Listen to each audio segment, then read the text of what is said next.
श्री दत्तप्रबोध अध्याय 31. अध्यायाला सुरुवात करूया. दत्तगुरु म्हणाले, माते, समाधीस्थ म्हणजे कोण? ह्या तुझ्या प्रश्नाचं उत्तर मी तुला आता देणार आहे.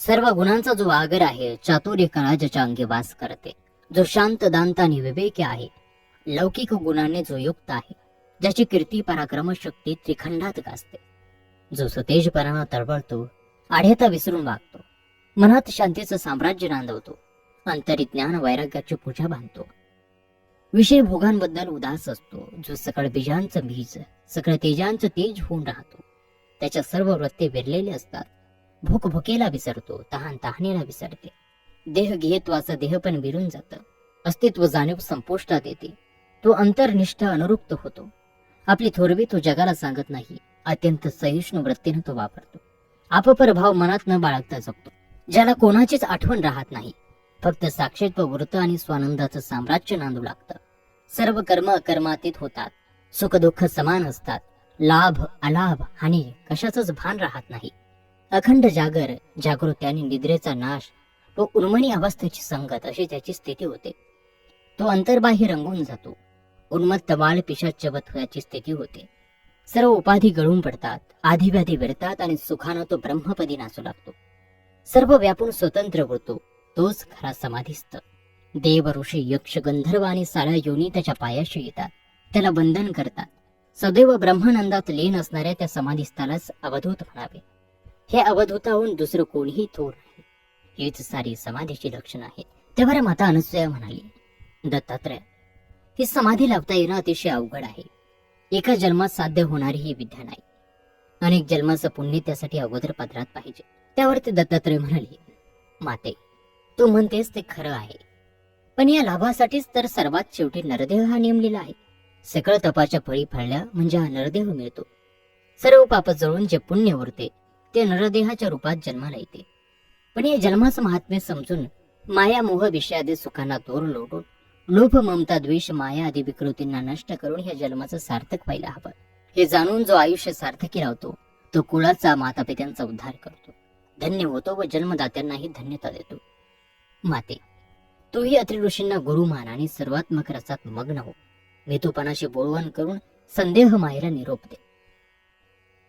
मातेने प्रश्न विचारला होता की ब्राह्मण कोणाला मानावं, त्याचं निरूपण दत्तगुरु अशा प्रकारे करतात.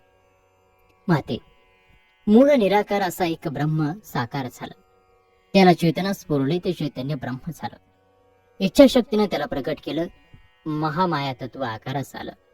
त्या महामायेची विकृती द्विविधा झाली आणि पुरुष प्रकृती अस्तित्वात आली. तिला इच्छा झाली आणि महातत्व माया ओंकार उगम पावला.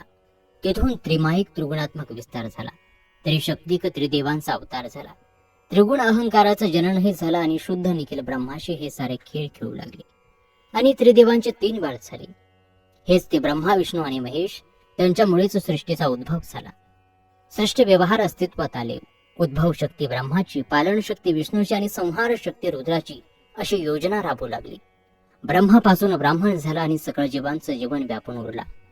हे ब्रह्मत्व सर्वांच्याच ठाई बसलेलं आहे, ते चराचरात व्यापलेलं असतं. या ब्रह्मतत्वापासूनच 4 वर्ण निर्माण झाले आणि वेद अस्तित्वात आले.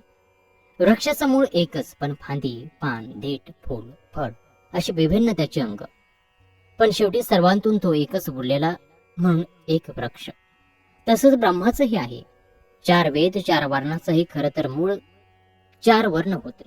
ब्रह्मत्वाची महती गाण्यासाठी, राखण्यासाठी आणि ब्रह्मत्व जतन करण्यासाठी. पण माया मोह मद भ्रम हे सगळ्यांना घात केला. मतामतांचा मताभिमानांचा द्वेष विद्वेष वाढू लागला, कलह निर्माण झाले, स्पर्धा लागल्या, चुरस वाढली आणि स्वार्थापायी अभिमानापायी दंभापायी मूळ ब्रह्माला सगळे विसरून गेले.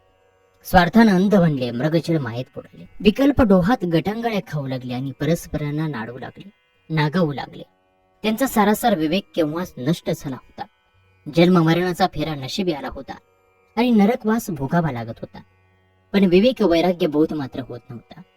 पण ज्याला या सर्वांची जाण असते, तो स्वतः केलेलं कुठलंही कर्म ब्रह्मस्वरूप आणि ब्रह्मार्पणच केलं आहे असं समजून करतो. त्याला प्रपंचाची जाणीव उरलेली नसते. परमार्थ हेच त्याचं सारं काही असतं. स्वरूपासाठी सावध राहिलं म्हणजे ब्रह्म दिसतं.